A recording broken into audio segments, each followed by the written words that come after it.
Good afternoon. We're going to give folks a couple minutes to join us for this week's Tuesday coaching sessions.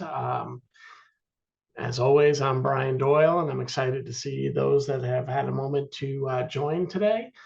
I'm excited about this one. I love storytelling, both being the guy talking. There's no shock there to many of you who've attended things, but really, when you find a good storyteller, it's almost like you can be transported to a new place.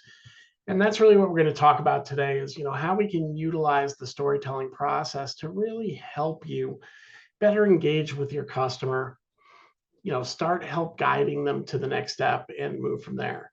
But, I'd like to give just one more minute for folks to stumble in. I saw quite a few registered, but only a few have arrived so far. So we'll give everybody just another moment and we'll kick things off. All right. So we've got a few people starting to come in. Well, it's now a couple of minutes after 3, so we'll kick things off.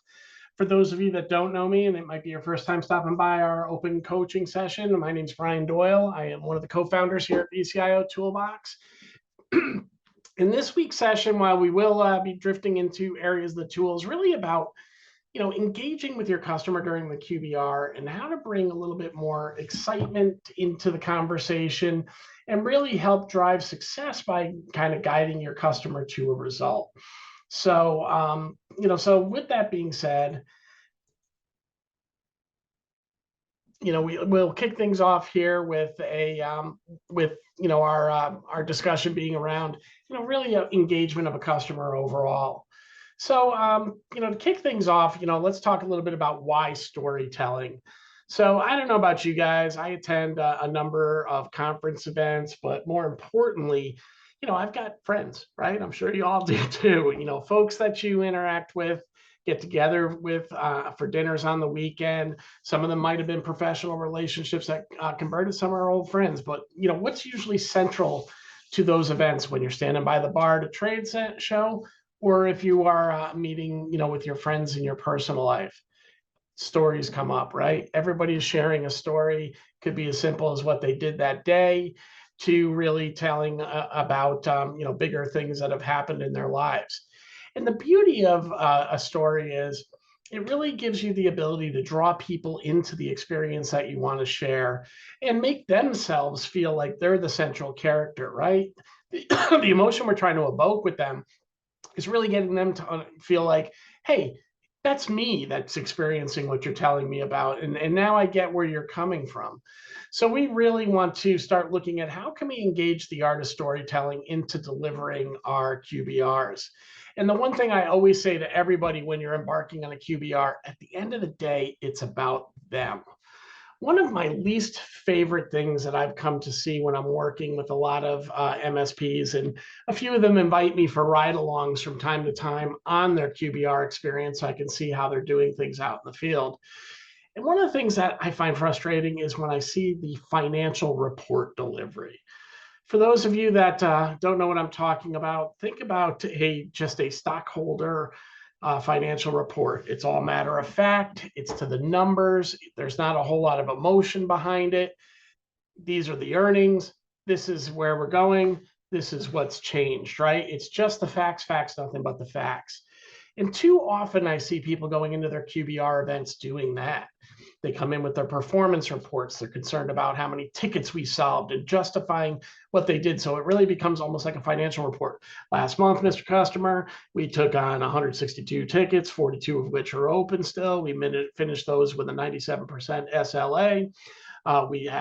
We've got 3 that are been escalated. And in addition to that, we'll now talk about our machine variables. We're up to date on our patches, except 3 machines, and blah, blah, blah, blah, blah. And it's kind of a show up and throw up of all the statistical information that we do behind the scenes, but it's not drawing the customer in. And for those of you that might be struggling with getting attendance at your QBRs, look at how you're presenting a little bit.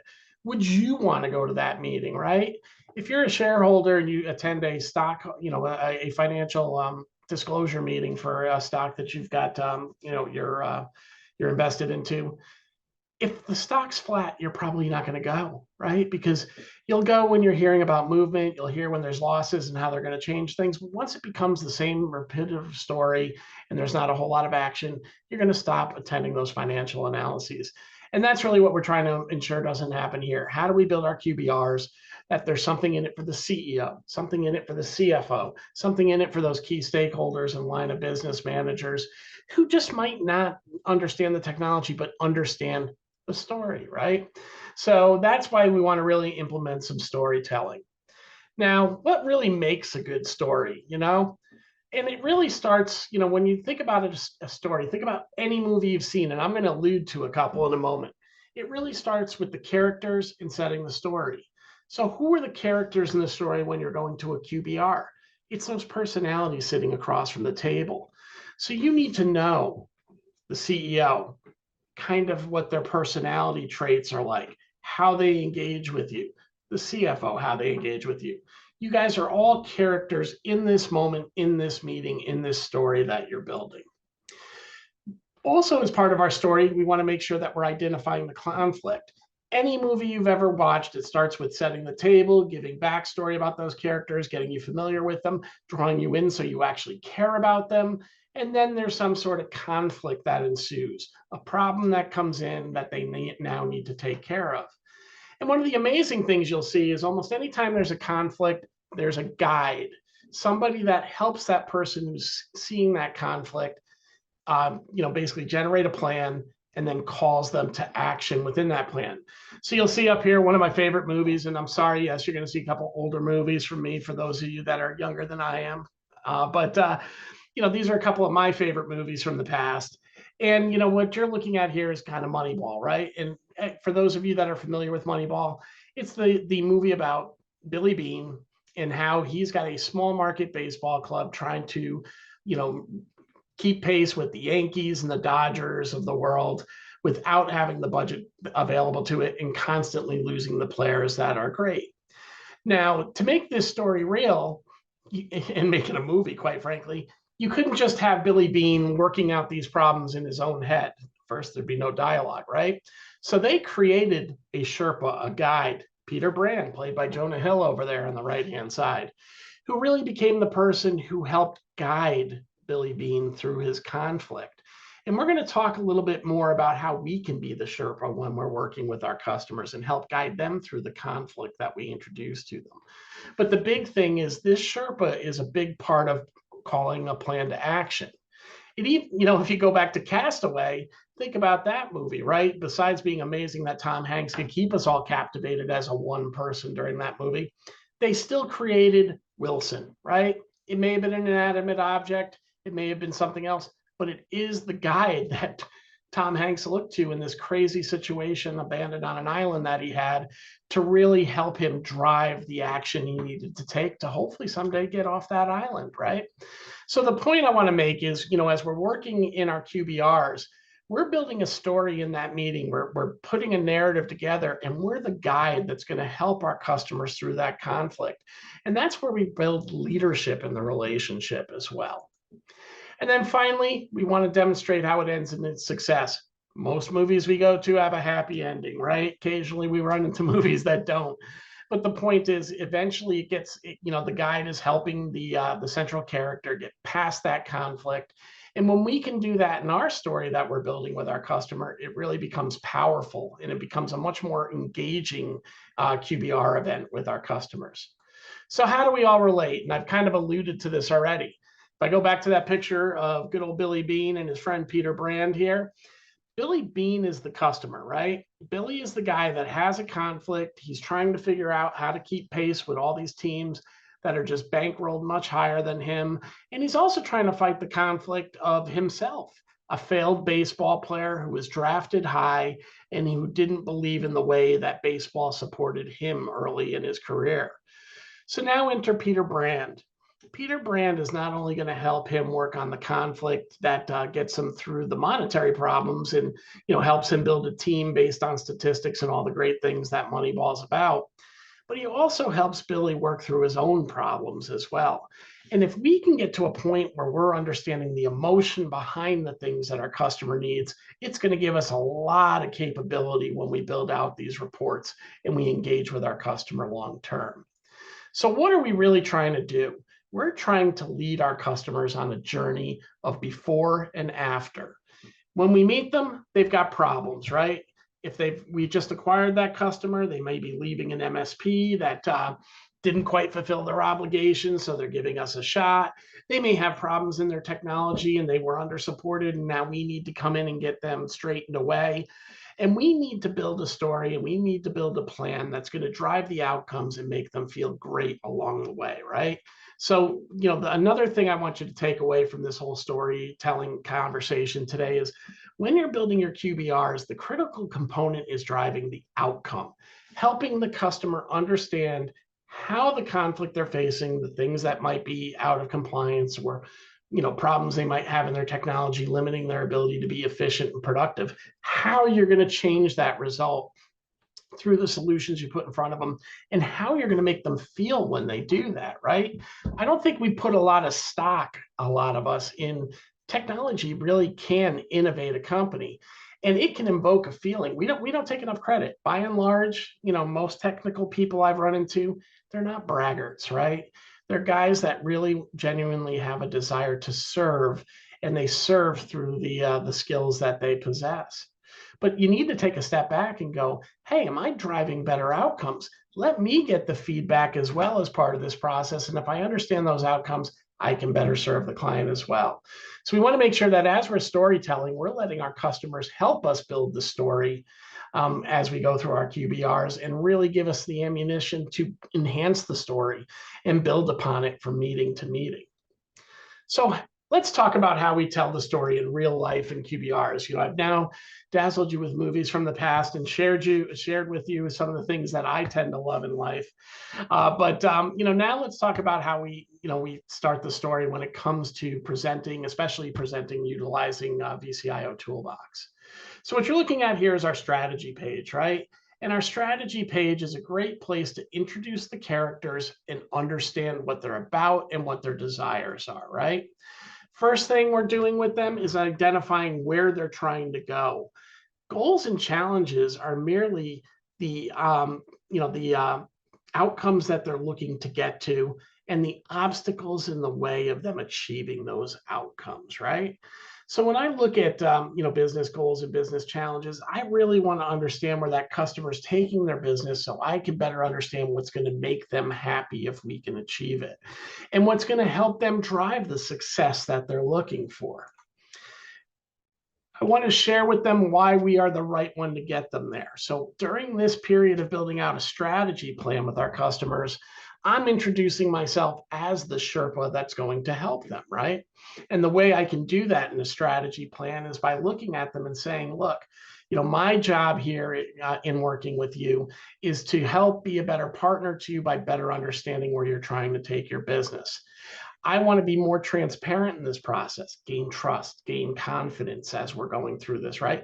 To be the guy or, to be that resource that can help you identify technological solutions that may support these goals and help you drive productivity, security, profit, whatever you're looking for based on these goals back into your business.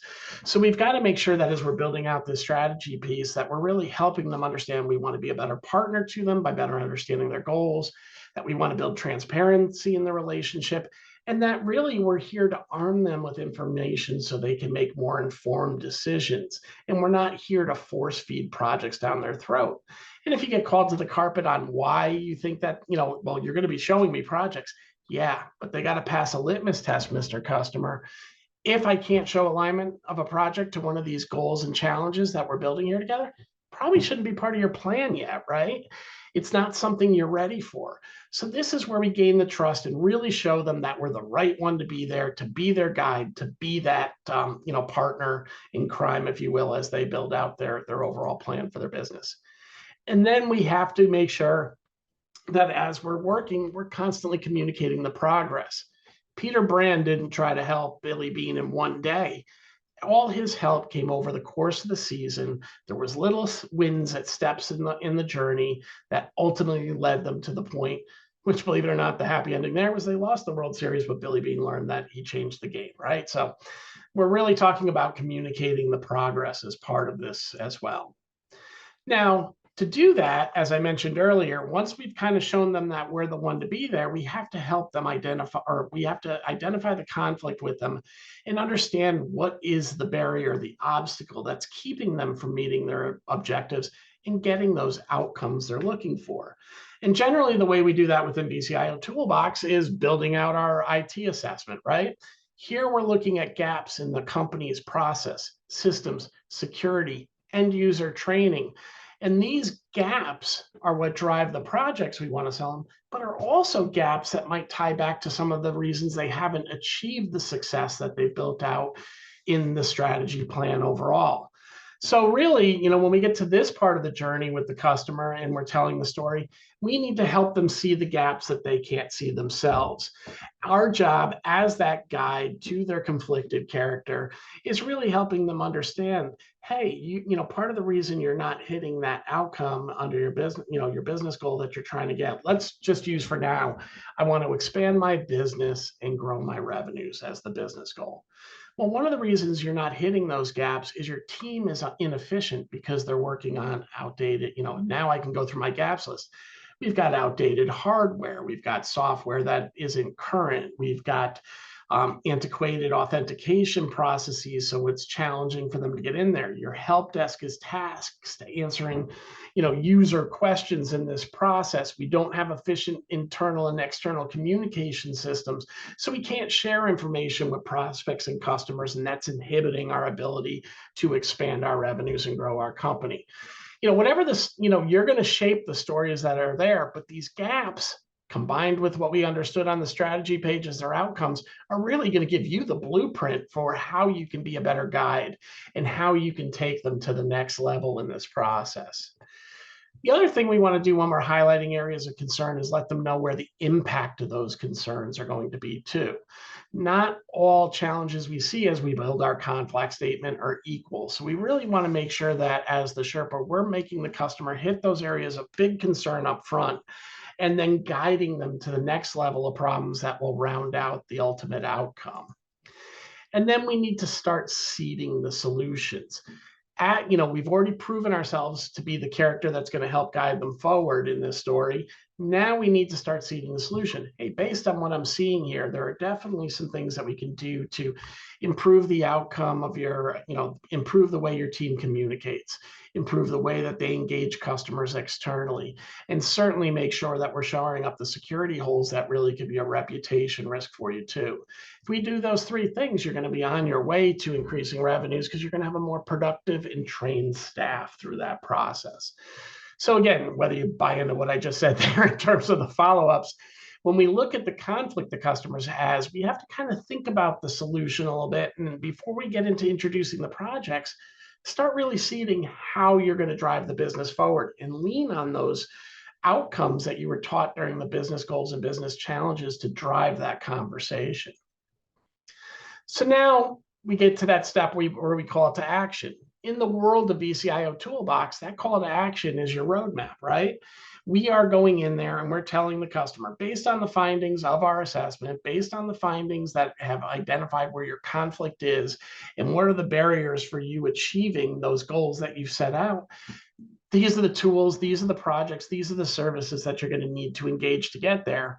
And again, putting on that Sherpa or guide hat, you're also putting them into a sequence that brings logic to the customer.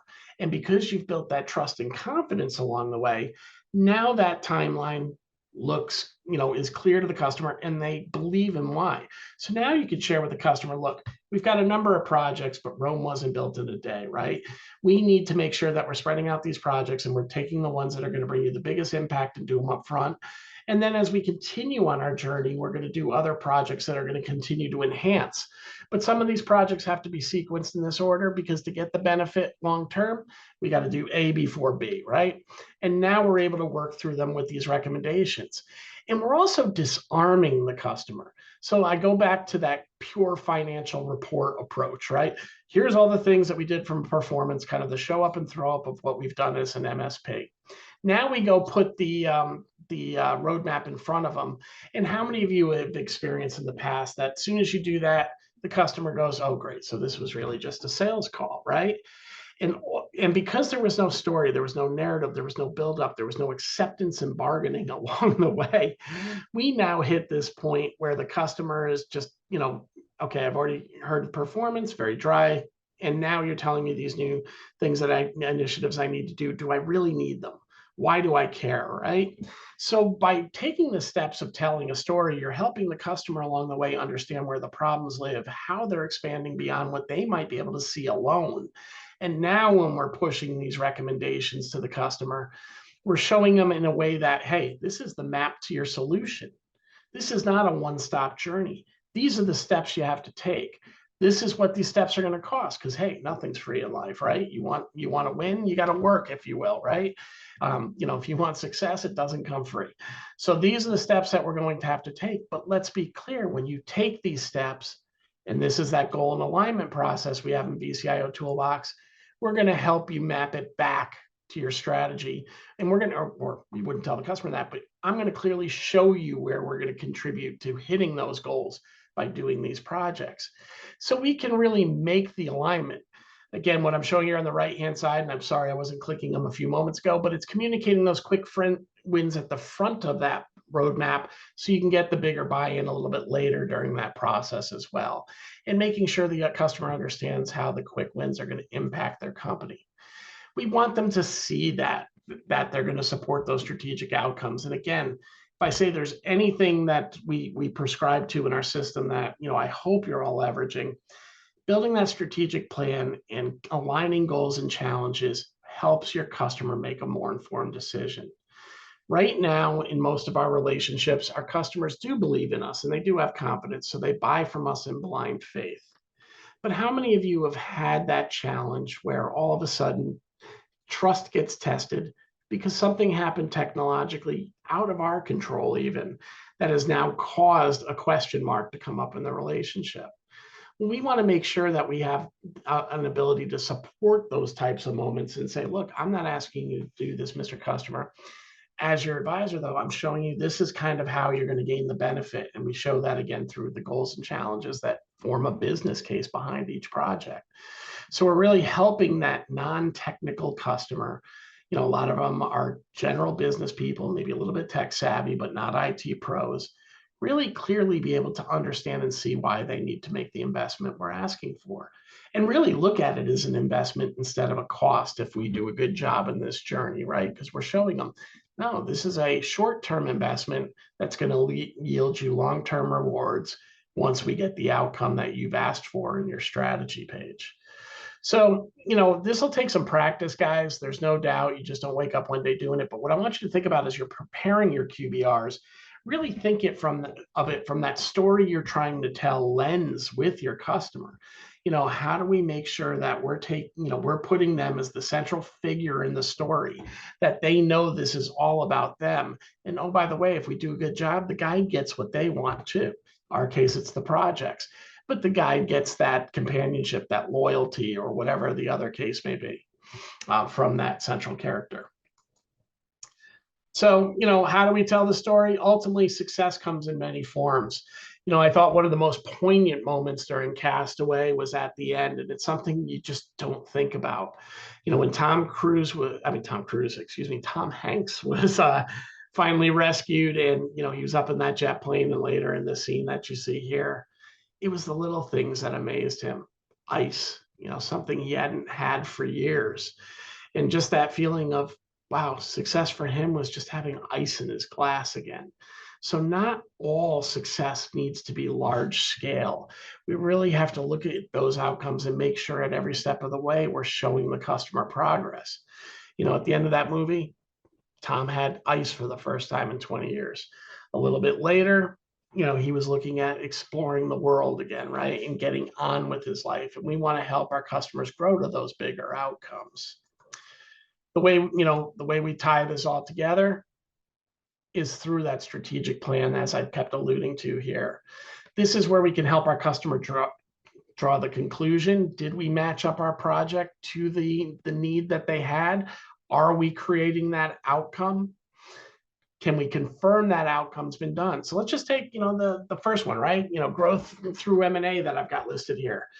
Customer added a camera system. You might not look at that as being something that's helping with M&A. But if you're taking over a new facility with new employees who are now under your guidance instead of the guidance of their previous ownership, you want to make sure people are doing what they're supposed to do, that they're not disgruntled, things like that. And camera systems can at least tell you when people are coming and going, and are they coming late and leaving early, right? Those kind of things that might tell you that they're dissatisfied. So while that technology doesn't at its surface really look like it's something that's supporting M&A, when you dig into it, it really does. It just gives you the ability to kind of see what's going on afar and make sure and look at it objectively. Implementing network access control. As new assets come into our systems, are we doing the things that we need to secure it? Are we making sure that we're not going to cause bigger issues in our networks? So these are things that we can really draw a conclusion on, share that conclusion with the customer as the guide, and find out from them if they're really feeling those outcomes. And sometimes they'll tell you, I never really thought I was going to feel it as an outcome, but I now understand how it just plays a partial role in satisfying that goal, but a critical role, right? And then we just repeat the process. So guys, that's really, my approach to how to use storytelling in your QBR, or at least to leverage the framework that a storyteller might use to drive your QBR. And I will promise you this, the more you get into a narrative with your customer where you're looking at them and wanting to be their guide, and you want to hear from them where they're trying to go, the more engaged that customer becomes, the more they feel like you've got their best interests at heart. And you're going to be shocked. This is stealth selling, man. The win for you is all that sales friction you have when it comes time to do the project will start melting away with the majority of your customers. Nothing's absolute. You'll still have some cranks out there that don't love to part with the dollar, right? But realistically, you are going to see more and more people engage with you at a high level. So with that, I want to thank those of you that attended today, and certainly would love to hear your feedback. If you agree or disagree or think I'm all full of it here. And with that, I will also open up the floor for our Ask Me Anything session. So if you've got any questions for me, whether they be about the storytelling conversation we had today or anything within BCIO Toolbox, I want to use these coaching opportunities as an opportunity for you to ask those questions and get the answers you need. Please feel free to drop those into chat or into Q&A. And if you're shy, you can always send me an email after this call as well to bdoyle@bciotoolbox.com. While I'm waiting for any questions to come into the chat today or into the Q&A, I do want to say to everybody, I hope everybody's having a great holiday season. I think we may get one more coaching session in before the rest of the year, but this may be the last coaching session for this year, but we got a lot in store for 2023. And, if you've got anything you would like us to cover in coaching, a problem that you're encountering, and guys, this doesn't have to just be around the VCIO or VCSO process here. I want to hear your, what you're struggling with. And if I can't get those answers, I'll bring somebody on that can help out. So with that said, we've got a minute left. I've got no Q&A going on here. You guys are a quiet bunch.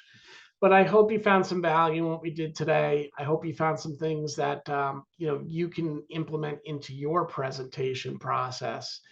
And let's go get them out there, man. There's a lot of opportunity to be had and a lot of people to be helped. So let's be servants for the industry and make it happen. For those that I don't speak to again, have a great holiday. Keith, thank you so much. Kish, I really appreciate that.